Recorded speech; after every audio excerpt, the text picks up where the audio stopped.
let's get started. You know, when you remind Belfast people that the Titanic actually sank, they always say, well, it was grand when it left us. I suppose we could say the same about the Good Friday Agreement. And I want to say just one thing before we start. In all of the commemorating that's going to be done over the next week, there are two people who couldn't be here tonight who deserve our total and immense gratitude. And I just want to say thank you, John Hume, and thank you, Seamus Mallon.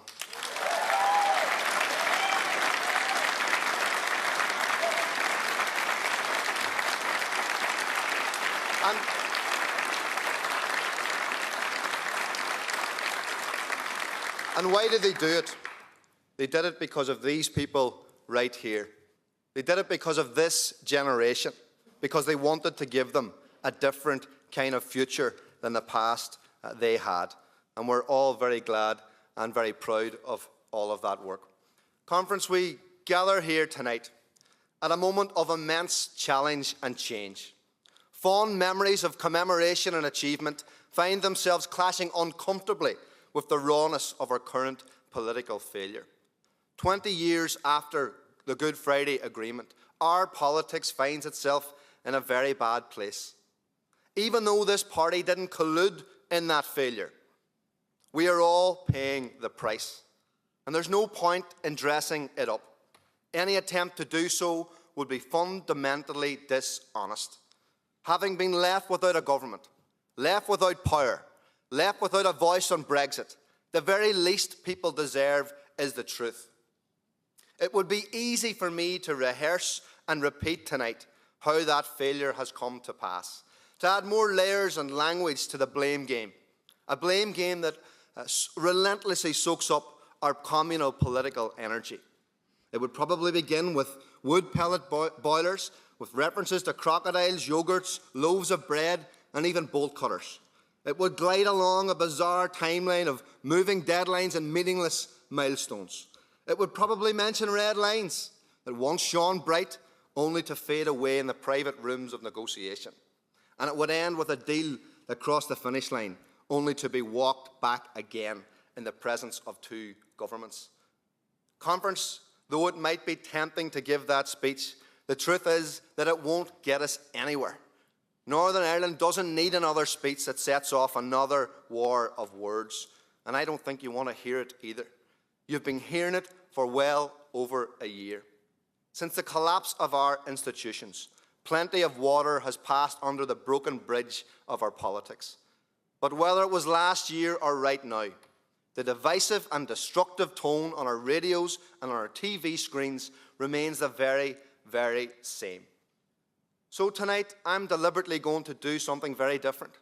I'm not going to follow the usual party conference routine of kicking lumps out of our political opponents. By this stage, we should all be humble enough to accept that party politics comes a very distant second to the scale of the political challenge we all now face, or at least it should. Born out of the civil rights movement 50 years ago, the SDLP has always known the difference between the primacy of the party and the primary purpose of politics. The SDLP knows that the interests of the country are the immovable purpose of the party. Ireland's interests come first.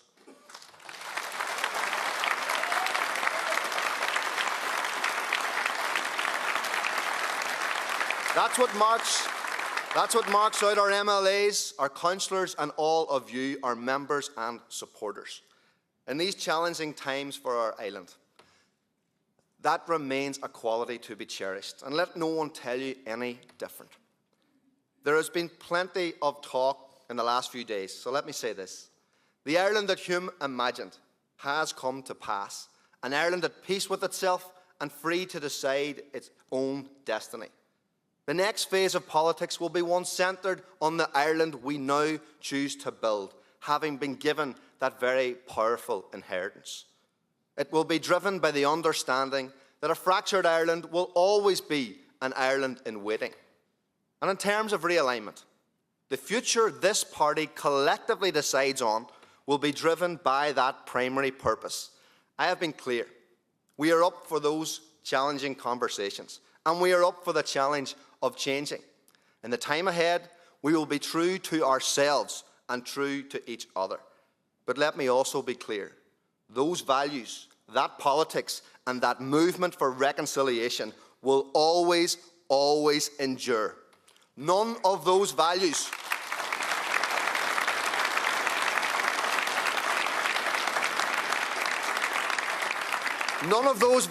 are leaving any stage. In that same SDLP Spirit Conference, tonight I'm going to speak about I'm not going to speak about what has gone before. I'm only going to speak about what should come next. Our only focus should be on breaking the cycle of failure. Our only focus should be on getting back to the Good Friday Agreement. Conference, I can genuinely only see one solution that has any hope of ending the current impasse. Too often the mistake is made of believing that our political process is only internal to Northern Ireland. In fact, its real underpinning, its real foundation has always rested on the relationships and agreements between the peoples of Ireland and Britain. The guarantors of these agreements are the Irish and British governments. Together, they represent our ultimate insurance policy. The role of guarantor means different things at different times. There's a time for a watching brief, and there's a time for facilitation. Conference, now is the time for the guarantors to intervene actively and positively. If the parties here can't bring the deal over the line, then the two governments should do it for them.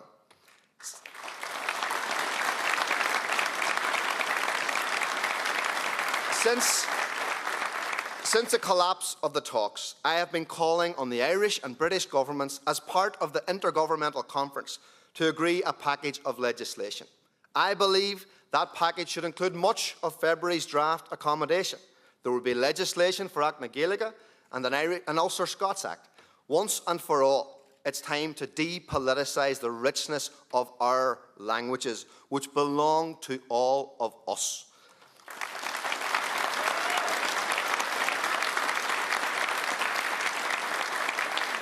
There should also be legislation at Westminster and in Dáil Éireann to establish and resource legacy bodies and to release inquest monies. 20 years ago, in the process of leaving violence behind, victims were left behind too. It is now time, for once and for all, to finally end that injustice. I have proposed that this solution must also include reform of the Petition of Concern. This unlocks the potential for a new assembly to finally deliver marriage equality, if Armagh's Conor McGinn hasn't already delivered it through Westminster. Conference, love is equal.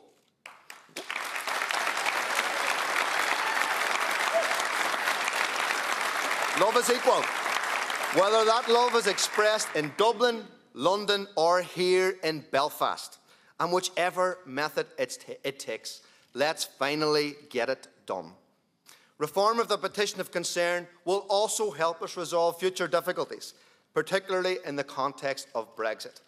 It was never intended to be a dead-end veto, so let's reset it and get it back working as originally intended. Conference, this solution I'm suggesting doesn't need to take long. With the roadblocks cleared, the Assembly could be up and running the very next day. So here is the challenge to the two governments.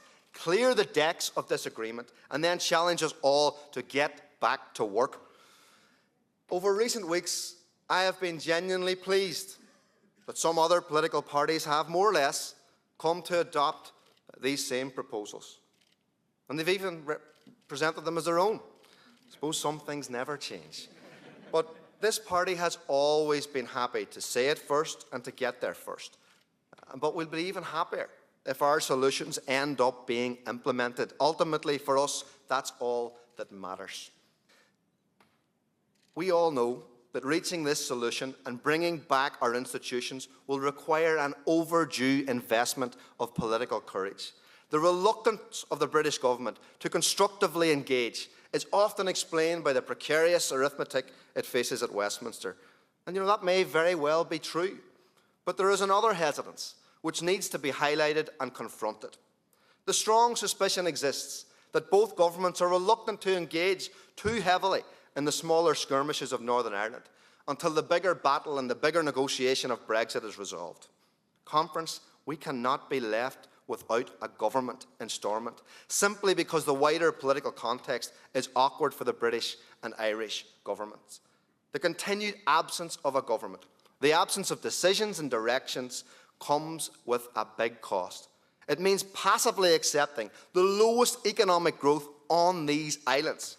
It means business communities again left waiting for the long-promised reduction in corporation tax. It means over 400,000 patients stuck on hospital waiting lists and school budgets cut by millions of pounds. So tonight, our message to those governments is clear. Northern Ireland cannot be left to wait. We've already reached far too deep into the well of public patience. We cannot leave our people stranded any longer. Both governments can't afford to ignore the lesson of history. Vacuums do not end well in Northern Ireland. We can't be left to wait. If a vacuum is allowed to persist, people deserve to know the truth as to what that will actually mean. The statement often repeated these days that direct rule is not an option is simply ridiculous. We have to be honest. A budget delivered in Westminster is not a version of direct rule. It is direct rule. And after all the years trying to bring powers back to this island, the current failure of our politics has returned them all to a dysfunctional Tory government in London. In that continuing vacuum, don't believe any politician, myself included, who tells you that they can deliver real and radical change to the social and economic fabric of this place. As of now, no party leader in Northern Ireland can credibly promise you a manifesto of local change. We simply don't have the power.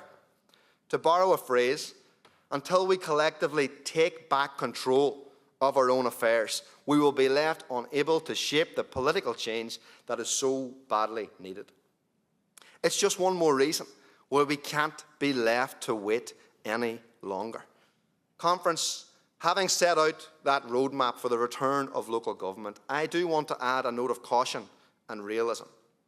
It would be misleading to tell people that the return of the Assembly would automatically and permanently stabilise our politics.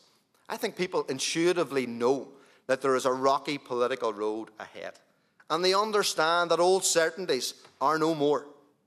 Maybe that widespread understanding is signalled in the fact that you now very rarely hear that once popular sentiment that politics doesn't matter. Recent years have shown us just how much it does matter. The politics of Northern Ireland has long been used to the outside world looking in on us, but that time has long since passed. We're now in a moment when everyone is focused on a much wider horizon.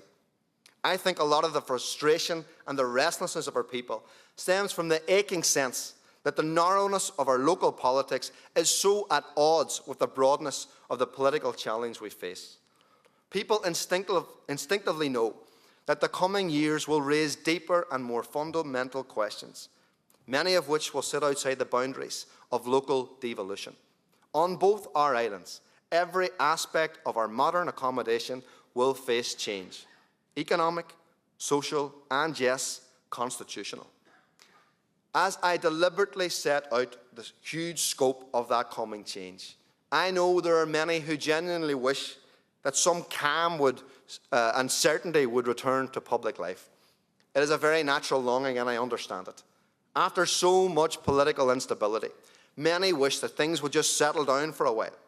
They would welcome the chance to breathe in some normality. But sometimes history doesn't afford us that choice.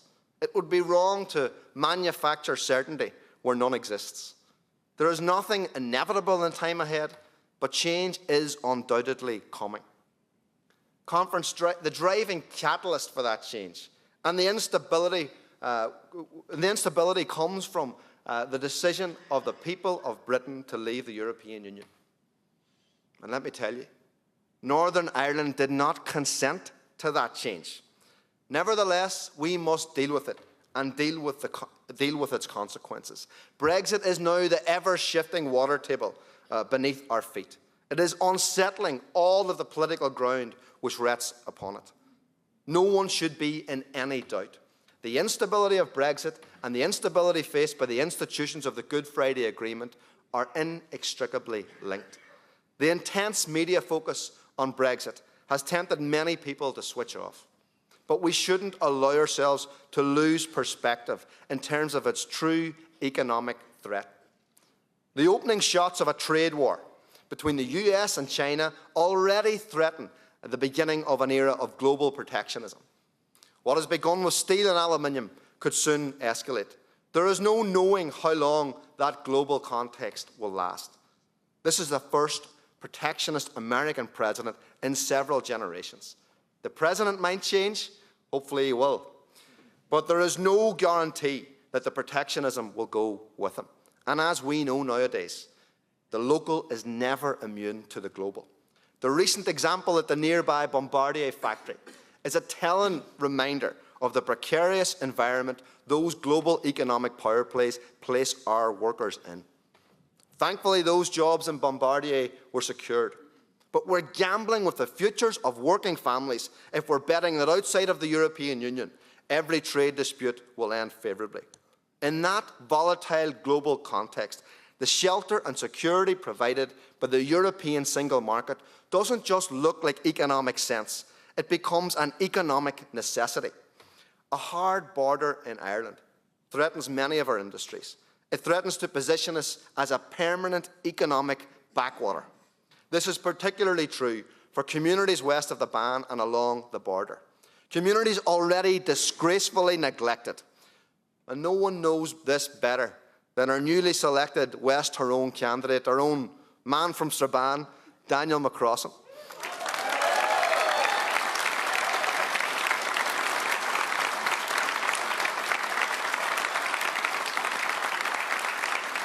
Conference, it doesn't have to be like this. We don't need a new border in Ireland, and we don't need a new economic border in the Irish Sea. That was our position during the referendum, after the referendum, and it remains our position now. But that position is only possible if both of our islands remain in the customs union and the single market. If the British government continues to ignore that simple logic, we must maintain full economic alignment across the island and into the European market. As set out in the December EU text, this must be the agreed backstop. And the Irish government must know that we need full clarity on the border this side of the summer. We can't let it slip until the EU Council meeting in October. The backstop is not our first choice, but it is our ultimate protection. But the only people who will actually end up delivering the backstop are the hardened Brexiteers who are determined to inflict economic self-harm. Nothing short of these proposals, any hardening of the border, will be a deliberate violation of our political process by the British government.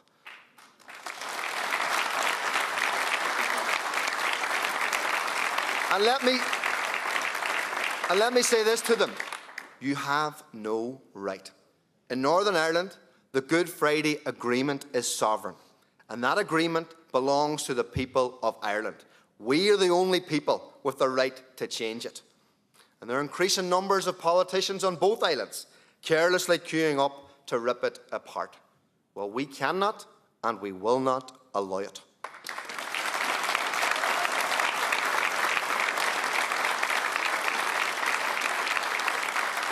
Conference, Brexit has changed everything, and will continue to change everything.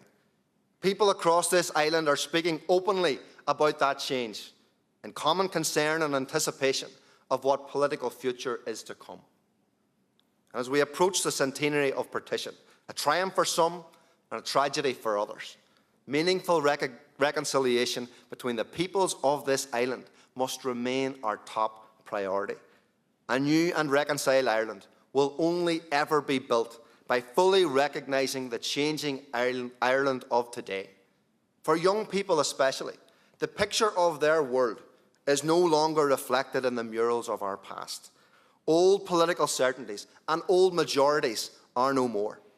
On an island of new minorities, the only option is to build a broad coalition for change. That changed Ireland won't be built upon the rubble of our history. It will instead be based on the values we invest in modern nationhood. The purpose of a new Ireland can't be guided by a blind obsession with historic wrongs. It should be about creating opportunity for our emerging generations.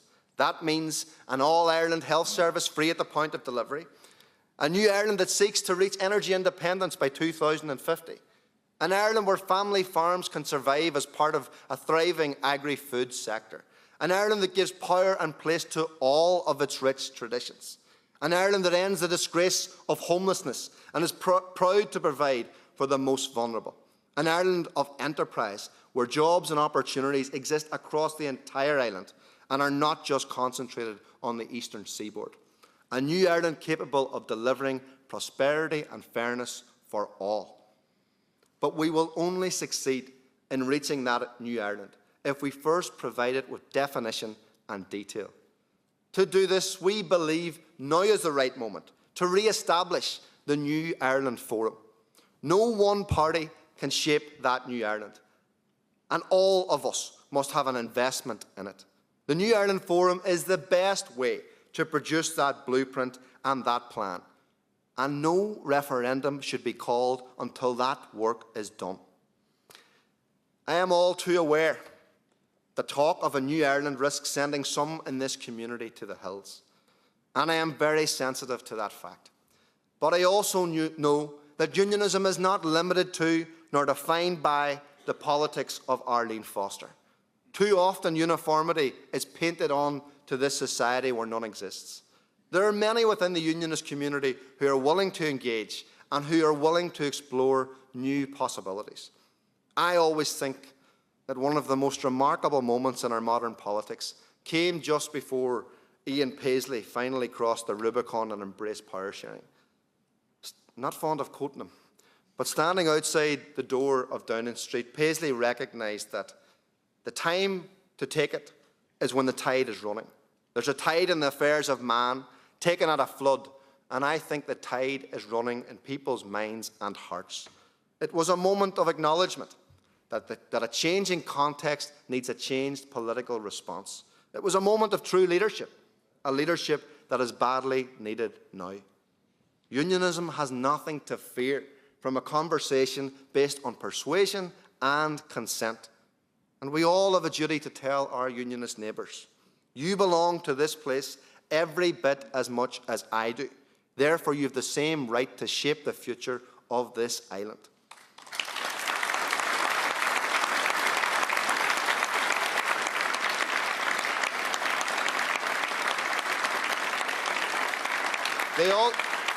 They also need to hear that while we want to shape the change ahead, we also want to make Northern Ireland work right now.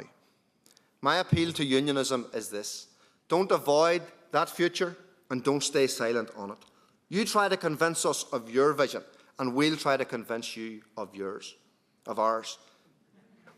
And then in time, let the people decide. That's the way politics is supposed to work. And that's how it works at its best. Conference, there's no point, though, in offering a challenge to others if we don't first challenge ourselves. Those of us who believe in a new Ireland need to offer a credible and positive vision. We won't protest our way into one. Those who have framed the inflammatory narrative that unionism as a whole is unchanging, doesn't believe in rights and can't be worked with, well, those people need to be faced down. That cannot be the basis of our vision. This is not 1969, 68 or 69 or 1970 or 1972, and we are not second-class citizens.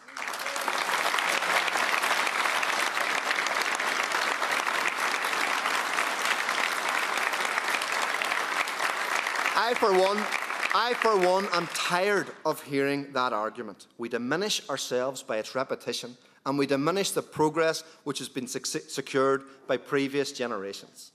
Those generations ensured that we now have the power to shape our future, so let's shape it. And conference, this is the key point. We do not seek a new Ireland because we are victims of an old oppression.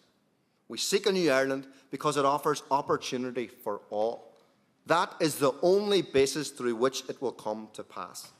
The old truism of politics is that people will always vote for something rather than against something. If we can't provide a place of opportunity and belonging for our unionist neighbours, then it simply isn't worth having.